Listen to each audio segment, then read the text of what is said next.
Repeat after me. The gates of hell. Very nice.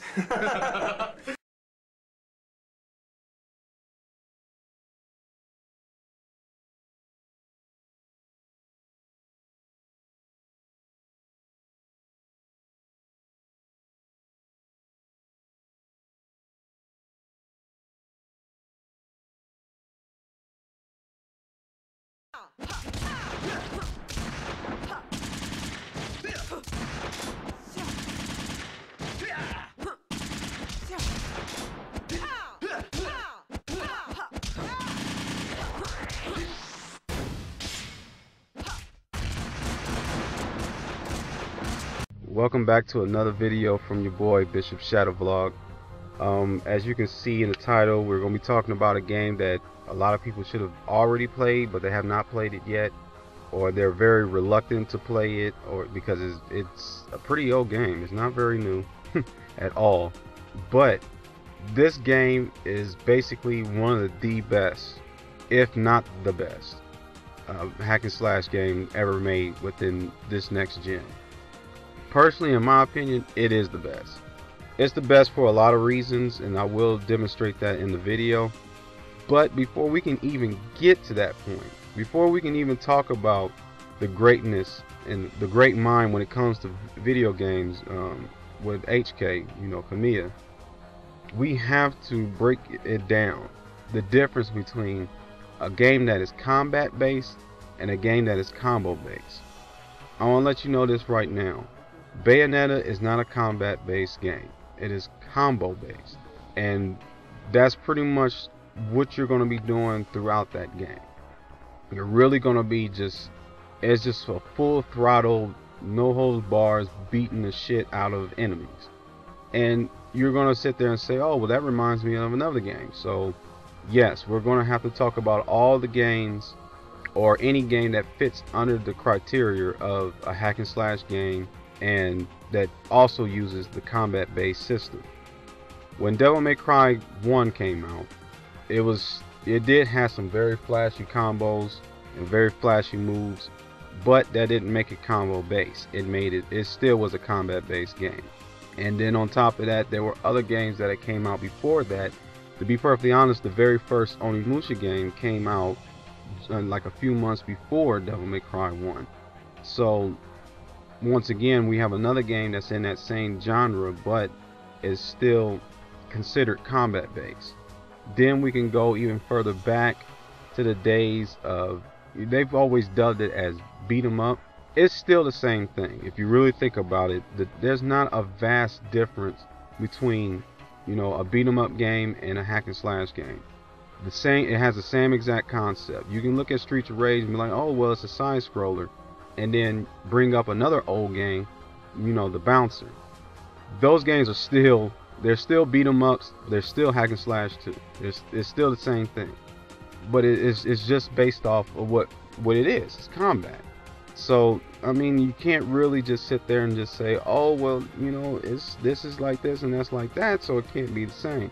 Nah, it's pretty much the same. It really is. There are games that use those mechanics, and they are right at that line where you can't say, oh it's this or oh it's that. And there's only two games that come to mind that I've seen, especially lately. One game that I know for sure is, I call it the gray area of combat and combo based gaming, which is God Hand. When the God Hand came out, it gave you that approach. It gave you a beat 'em up, but it was still hack and slash, which is, in my opinion, is still the same thing. What Clover Studios did to change the game is that they used the options of, you could create your own combo. Not only could you just go ahead and select a whole bunch of moves, you could actually cancel those moves and really make the game into something that it probably wasn't necessarily going in that direction, but when you really think about it, even if you didn't do that mechanic, it's still the same thing. And what I mean by a mechanic, I'm referring to the dodge system. The dodge system is, you can pretty much shorten the length of your moves to extend a combo. That's why I said this game is still gray area. I can't really in my opinion, say it's either or. You can probably use that same argument for Metal Gear Rising. Yes, you can do a blade mode cancel, but it's a little slower. And the game it's not, I mean, yeah, it has a hit counter, but it still doesn't necessarily make it combo based, because that's really not the context of the game. The context of the game really is keep your energy levels up. You know, when you're using blade mode, you're gonna deplete that. So you gotta go around and defeating certain enemies faster than you would other enemies and stuff like that, because you're really not looking for ways to extend the combos. You're really just looking at the game like, I want to hurry up and get this guy out of the way, because these geckos keep kicking me. I ain't got time for this. Or the dwarf geckos they keep grabbing you. You don't have time for that. So you want to get rid of those guys as quickly as possible. That's when it becomes, it's not combo, because when it comes to combos, you're not really going for that. You're really going for, like, I want to be stylish and just beat the living crap out of these characters. And that's where Bayonetta comes in. But before we can really get to Bayonetta, we got to look at the fact that Bayonetta didn't create the genre, and neither did HK really start the genre. It really started going into that direction when Devil May Cry 2 came out. And a part of having like a combo based game is being able to switch up styles. It wasn't like I was discussing in my other videos. Devil May Cry 2 did have a lot of styles in the game, they just weren't totally fleshed out. And a lot of people sit there like, oh well, I can spend most of the game just pressing square, which is where it's to shoot, and the other part I can just press triangle and that's it. I mean, if you want to play the game like an idiot, play the game like an idiot. But that's not how you're supposed to play it. It had all of the options that would be totally fleshed out in the next game, which really, this game started the combo based genre in my opinion. It has to be Devil May Cry 3. Devil May Cry 3 finalized, you know, it pretty much set it in stone. This is it. This is how you do it. A lot of people sit there and say, well, look at God of War. No, man, God of War is not even close. Lord of Shadows with Castlevania, not even close. None of the next gen Castlevania, those are still combat based games. They're still not there. Nothing really compares to Devil May Cry 3, Devil May Cry 4, and now Bayonetta. They're just not at that level. They can try. You know, Lollipop Chainsaw tried. Not even close. Not even close. There's certain criteria you have to meet to be able to get to that point. You know, and it's not just switching weapons on the fly. Even though, no matter how I feel about DMC, you know, the DMC game, that game was still combo based as well. It really did go with that. But the thing that really hurt DMC was the color coded enemies, and you know, certain enemies only being hurt by certain weapons. That's when it really could have made it go just like with God Hand. It could be a gray area game. If Devil May Cry, or excuse me, DMC never had you know, color coded enemies, I could probably say it would be a true combo based game. But that, like, once again, in my opinion, it could go either way. It really could. So with that out the way, I hope you guys get the basis of what I'm trying to say with combo based and combat based games. This is where we're going to start getting to what Bayonetta really truly is. As you've probably already seen with trailers, it's about, you know, we're going to just go through this quickly. While the Lumen sages controlled the light. But 500 years ago, an untold event shattered that balance and led to a dark period of war. Their kind was extinguished by a fearful humanity, spellbound by the Lumens. All the Umbra witches were slaughtered, except for one. The one they call Bayonetta.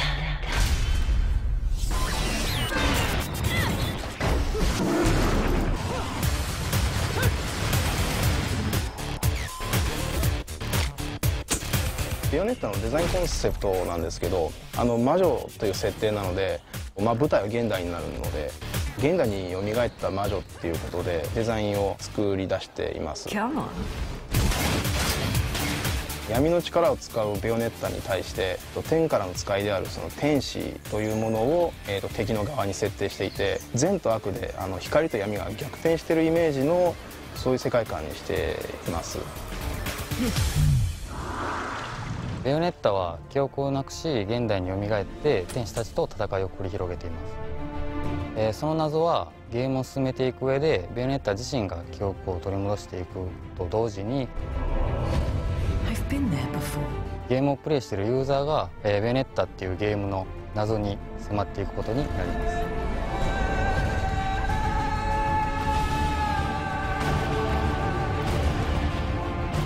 魔女であるベヨネッタが敵対するのはどういったものかっていうのをスタッフと話をしていて、同じ悪ではなくて善をテーマにした敵の方が面白いんじゃないかっていうところから敵が天使っていう風になりました。普通にまがまがしいというか悪魔悪魔したデザインは、見たことがあるのに対して天使が敵っていうのはどんなのかっていうのは全く見たことがないので、私自身そのデザインをしていて制限がなく、デザインができたポイントです。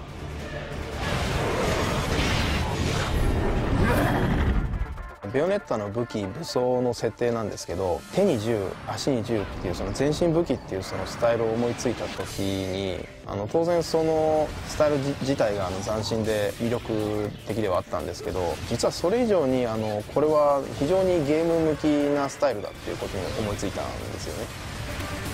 悪魔の力が宿った特別な武器っていう設定をしています。でそうした武器っていうのをベヨネッタはどっから調達するかなんですけど、もう一人登場キャラクターにロダンという男がいて、彼は人間に姿を変えた悪魔なんです。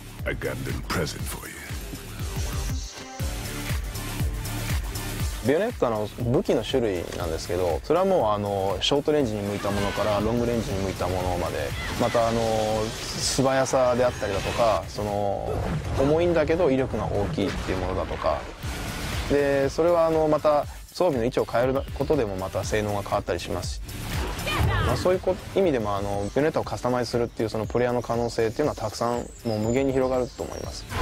Yes. I mean, it's goofy, and that's kind of one of the things I didn't necessarily like about the game itself.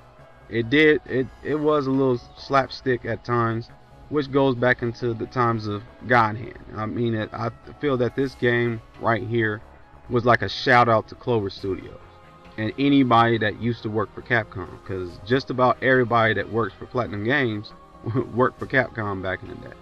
So that's kind of what Bayonetta is. But Kamiya did a lot of things that he wanted to do personally in this game.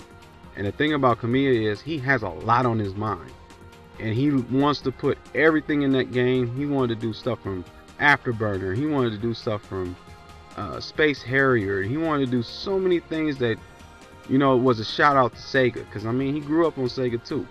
You still see a lot of Easter eggs. You see the halos, they still look like the rings from Sonic. You still have characters that pretty much they say stuff in context to certain games, like Enzo. One guy asked Kamiya, is Enzo the Enzo from Devil May Cry in the graphic novels? And Kamiya was just like, he's Enzo. With that being said, let's go to the meat and potatoes of the game, which is the combo. It is the combo-based part of the game. And instead of talking about it, I just have to show it.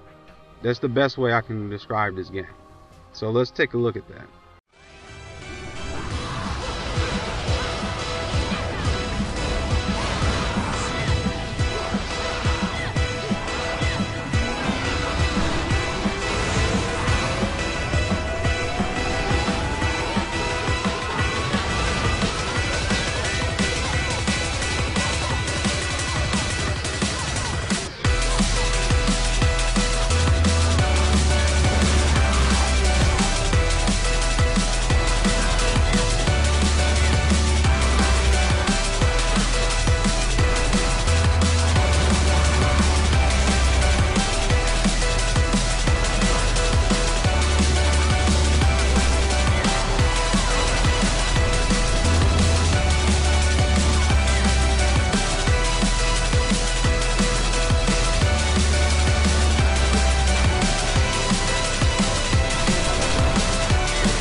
as you can see, I did use an example of a part of the game where it's a bug.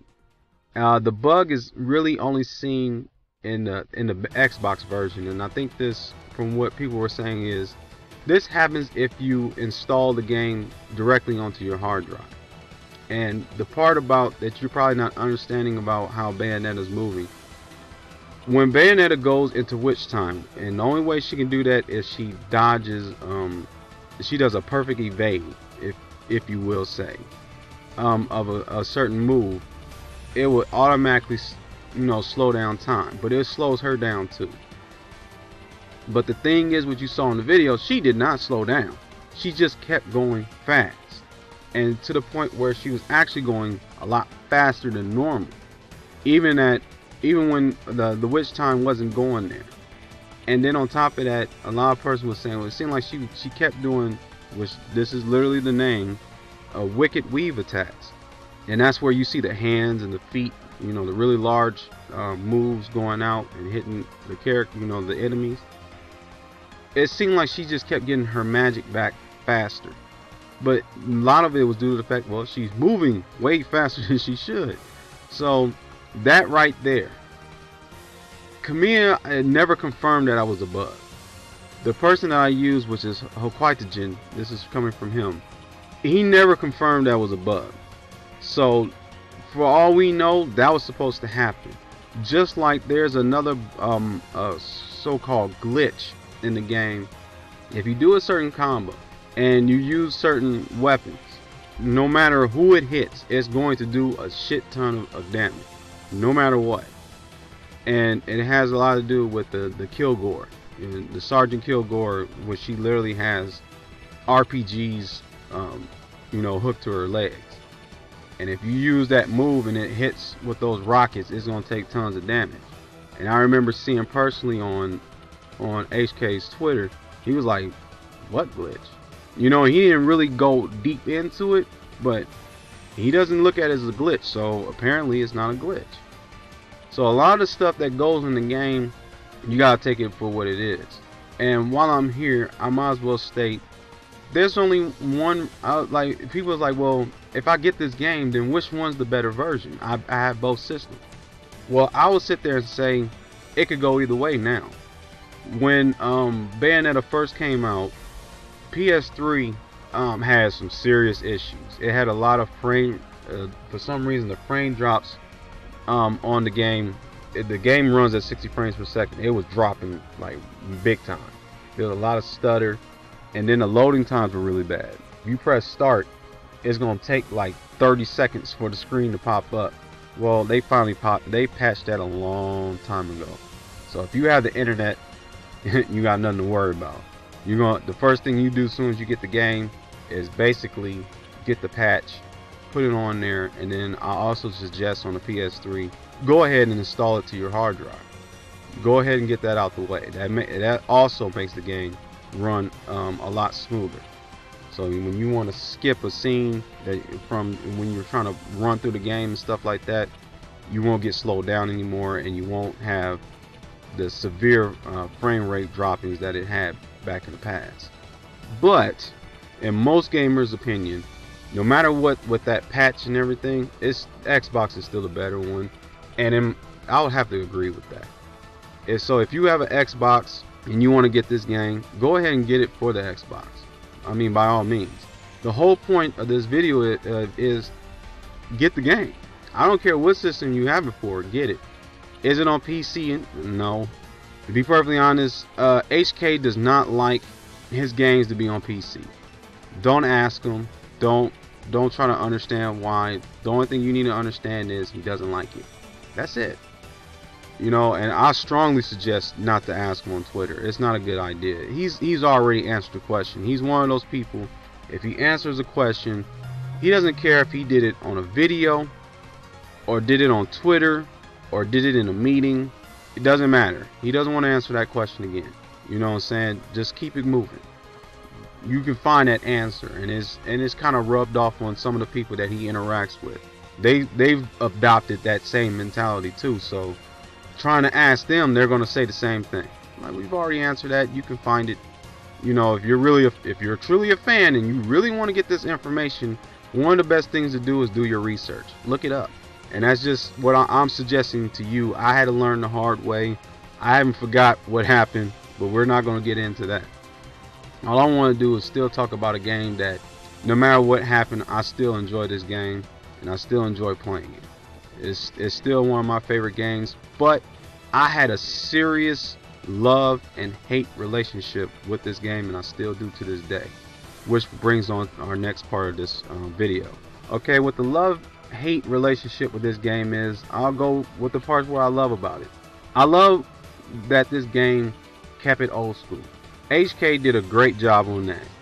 One of the things is, even if you can't, like, let's say you're one of those gamers that you're an adult, you're in your late 20s, mid 30s, you have kids, you don't have time to really devote to the game, you just want to get as much gameplay as you possibly can out of the game with a short amount of time.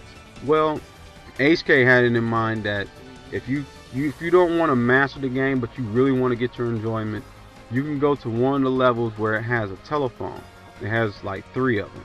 There's a certain part of the game where you can go to these phone booths and you can put in code right then and there, and it unlocks certain items. I thought that was dope. I was like, when's the last time we got a game like that? Bayonetta has absolutely 100% no DLC, none. I don't remember how long this game, how long it took to make this game, but I will tell you this: any game that you played that later on got DLC, like a couple months later or something like that, it never happened with Bayonetta. And there's no way in hell it would happen. There's just way too much stuff in this game. I mean, just when you think you figure something out about it, figure out something else. I mean, the whole thing where if you pay to get a platinum ticket, you can fight against the guy that's giving you weapons. You know, that's a secret boss fight. That's awesome. How many games you know that run like that? You know, if this was any other company, you know, that's known for microtransactions, they would have nickel and dime the hell out of this game. This game has tons of costumes, some great, some bad. It really, but it has tons of weapons. It has tons of accessories, just tons of options. You can play this game any way you want to play it, and that's exactly how the director, which is HK, that's how he wanted this game to be. And I have absolutely no problem with that. That's why I like this game so much, is because there's so much that you can do with this game. You can switch up how you want to fight. It's just mind-blowing when I think about this game. Then you got the secret levels, and then you got all this stuff. It's just great. It really is. Now, the stuff that I really hated about this game, I will go based off of my first impressions of the game when I finally played it. I hate her theme song.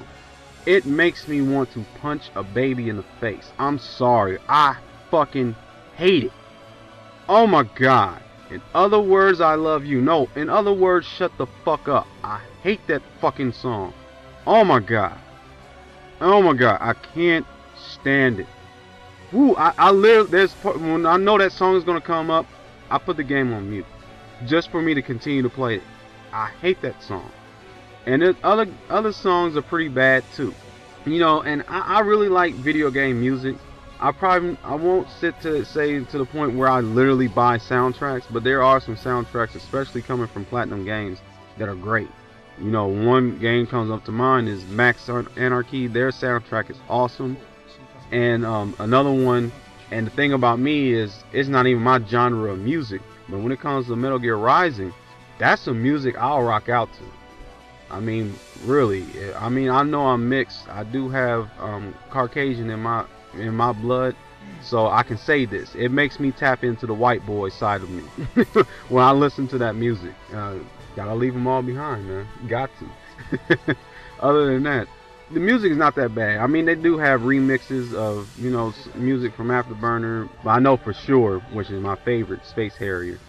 And when you play that level is, everybody says it. I don't care how much you love this game, we all hate it. The Space Harrier level is a little bit too long. It's just a little bit too long. And it's not bad. You just, for me, I had to switch up the directional button. You know, up is down, down is up. I had to switch that. I said, no, that's going to drive me nuts. Other than that, I really enjoy that level. Can I get a pure platinum on it? Nah, haven't got there yet. The motorcycle level was Route 666. That level, I love that level. I can play that level all day. There's some brutal parts in that level, but yeah, I love that one. There's other people that'll sit there, I hate that motherfucker, so I understand, because there are some parts in that level I do hate too. I really do. So I totally understand. But my biggest gripe with this game was the QTEs. The thing about this game is it has, like, you can literally count as many QTEs that this game has on one hand. And I mean cinematic QTEs, you know, which makes it has little parts of cinematic gameplay. I don't personally like cinematic gameplay, especially for a game like this. It doesn't need it. This one of the worst dynamics that was used in this game. And what makes it so bad is they're instant kill QTEs. So if you don't press the button in time, you're gonna die. So if you're sitting here just mesmerized by the imagery and you're just trying to soak it all in, and the next thing you know, X shows up, you're like, oh shit, too late, you died. You know what I'm saying? And I that happened to me when I was playing against one of the bosses, and I stopped playing the game for a couple days because of that. That really pissed me the fuck off, because I'm sitting here, I'm beating the heck out of this boss's ass. I didn't even get touched, and it was my first time fighting this boss. I'm like, damn, I'm doing good. And then next thing I know, cutscene, and I'm thinking it's over. So I put the controller on my lap, and I'm just watching this shit. Next thing I know, QTE, didn't grab the controller in time, I'm dead. Gotta start all over. Oh, fuck that. Fuck that, I'll come back to this later. You know what I'm saying? But what takes the cake, in my opinion, I don't want to really spoil the game, but it's something that happens. It happens twice, and it gets really worse as hard the game it becomes. I'll say there's a climax. There's normal, hard mode, then there's climax mode. I skipped some levels and I played the last two in climax mode, because to me climax mode is really hard. It really is. I played the last two bosses. I beat the last two bosses, but I never want to play those bosses ever again in life on that level, and I'll tell you why. It's because, for one, one of the bosses, you gotta shoot the boss a certain way and you gotta hit things. That drove me nuts, and if you don't get it right, you instantly lose. So I'm just gonna leave it at that. The instant lose boss battles, I don't like that shit. That's basically what it is. And I think there's only 3 bosses that do that. It only happens 3 times. I fucking hate that. That's something that I really don't want to see in Bayonetta 2. And yes, that game is currently in the works. Right now, for all we know, it's only going to be on the Wii U. It's a Wii U exclusive. The thing about Nintendo is, even if they make a game, doesn't necessarily mean that it will always be on that system. I mean, yes, Resident Evil Remake stayed exclusively on the GameCube, but Resident Evil 4 didn't. So it could go either way. It really goes based off of, you know, and right now Nintendo's the publisher. So it could go either way. But the great thing that we've already explained with others, and I'll show a screenshot here, this game wouldn't have been made without Nintendo. So I give 120% props to Nintendo. Thank you for still taking on the game. Because Sega, I hate Sega. I hate Sega more than you. And I still feel that back in the day, Sega was better than you. Only when the Dreamcast came out. You know, a lot of people used to fight about Nintendo, Sega Genesis, and everybody kept saying, well, Sega Genesis had better graphics. That's another argument for another day. But mainly, and then the other thing that was pointed out, Anaba said, you gotta also understand is we make everything in-house. We use our own game engine. So if we want this game on PC, not a problem. If we want this game on PS3, 360, not a problem. Because you gotta also understand, it was on PC first. Everything is in-house. So you don't have to worry about none of that shit. So if we get to that point and have an agreement to have these games, this, you know, Bayonetta 2 put on other platforms, which it should, and I think it will probably within months of the initial release, Bayonetta most definitely is, Bayonetta 2 or Bayo 2 is most definitely going to be on other systems. With that out the way, you know, from this point on, I just want everything else to be visual, because that's the best part of this game. This game is very visual. You can't listen to all reviewers, and I'm not even gonna bring up this guy again. If you've been watching my videos, you already know who I'm talking about. I'm not gonna say his name. I'm not gonna show anything from him. I'm just gonna show you one other bad review, and then we're gonna keep it moving. From that point on, I just want you to see why this game is so great, why it's so awesome, and why you should be playing it right now. So, with that being said, you guys take it easy, and peace out.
Catsuits. The level of the sexualization going into this game is nothing short of shameless. Talk about it being ironic all you want, but that doesn't change the fact that someone's rubbing themselves off to it even as we speak. Everything Bayonetta does is fetishized. She wears glasses, sucks on chopper chops, uses BDSM techniques as special attacks, and occasionally all her clothes fly off and hairy monsters appear. Fuck, I've gone out with girls like that. Fortunately, being English and therefore utterly repulsed by the slightest sexual urge of myself and everyone around me, I'm immune from any callous attempt to touch my heart via my wrinkly undercarriage, and Bayonetta looks about as sexy to me as a pencil that's been stuck through a couple of grapes. Get past the cock tease presentation and I could call the game adequate at at best. My like God of War butt stamp sadly has to be revised this week into my like Devil May Cry butt stamp, which should come as no surprise since Bayonetta has the same director. Hideki Kamiya, or however you say that, still has a knack for the completely ridiculous fight scene. I just wish someone would remind him he's the game designer once in a while. Bayonetta has the same Devil May Cry bollocks, where the characters will faff lengthily about in acrobatic violence within cutscenes while the player is expected to watch quietly while thinking, wow, I wish I could be having that much fun right about now. He is getting better though, because some of the cutscenes have QuickTime events. Tan-fucking-fastic. Maybe with a couple more games you'll eventually figure this out. The QTEs are irregular, very sudden, and give you an amount of time equivocal to the target audience's attention span. You really couldn't have implemented them any worse, unless the game redirected a tactical nuclear strike to your house every time you missed one. Although the briefness of the QTEs juxtaposes nicely against the unforgivably long loading times. Listen, PS3 developers, I honestly don't mind if you install stuff on the hard drive if it means we can avoid this shit. It's okay, we have a 320 giga. The game loads when you walk across a room, it loads when you pick up an item, and every time you die it calls you a retard and loads for an extra long time. And you will die, you'll die a bum. I mean a lot. Unlike Darksiders, Bayonetta has more combos than a roadside cafe, and the game actually lets you practice them during the loading screens, which is quite a clever and pragmatic little feature. Of course, practicing in an empty room is one thing, and when I was in the game surrounded by enemies all busily trying to shove their staffs down my hideous giraffe throat, I ended up randomly smashing the 2 attack buttons and hitting dodge every time a nearby enemy so much as scratched his bum. Which worked for me, but at the rating at the end of the level, it'd always give me the dunce cap thanks for trying award for retards. I tried to make excuses. I'm sorry, miss, all the enemies were so fucked up looking, miss, it was hard to tell if they were telegraphing an attack or trying to hail a fucking cab, miss, but they fell on deaf ears. I don't mind that so much though, because at least I finished the levels, and it's rare to see a game like this that rewards finesse without becoming inaccessible to the layman playing on a civilized difficulty setting. And there's one feature I will happily debase myself in gratitude for, and that's mid-boss fight checkpoints. This is the sort of game where a boss can be the size of the moon and have 11 health bars, so chipping the first 10 away only to die from a casual elbow to the face can be garment-rendingly frustrating by itself without having to take it from the top. I strongly advise not trying to follow the story on your first run through. There are some things for which the human mind just isn't equipped. Bayonetta was found at the bottom of a river 20 years ago and now works with demons from hell to kill angels, who are apparently evil because they keep attacking Bayonetta because she keeps attacking them. The baddies, or possibly the goodies, are trying to resurrect some big evil god thing which is linked to some ancient clan of witches and rival clan of sages and some associated evil corporation who presumably felt a bit left out. And there's this guy in a Harry Potter scarf who wants to either kill Bayonetta or bone her silly, and there's this little girl who's either Bayonetta's daughter or a younger version of herself.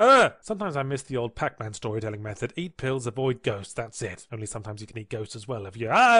If you can cope with loading times that slam dunk all sense of game flow into a fucking volcanic vent, being called a spacker at the end of every level, listening to the same 3 up-tempo music tracks like you've borrowed an iPod for the world's most boring man, and the occasional cheap death pulled right out of the game's arse, then I can recommend Bayonetta, because as spectacle fighters go, it certainly is a spectacle. Its overactive sex appeal does make me feel a little bit like I've walked in on someone humping their Japanese love pillow, but it's hilariously audacious when it's not merely fascinating. The game should last you a long time because it's the sort of thing intended to be played over and over again, partly to figure out what the fuck's going on, and partly to unlock all the difficulty settings and extra bits, and to patiently hone a skill set that will have many practical applications in daily life, such as if you're ever called upon to enthusiastically text message someone while simultaneously polishing a pickled gherkin. I have one question.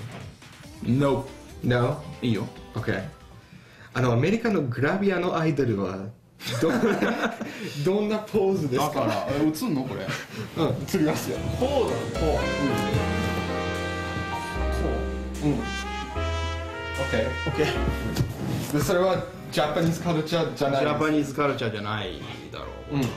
Alright, thank you very much for answering everyone's questions. 本当に質問答えてくれてありがとうございます。バイバイ。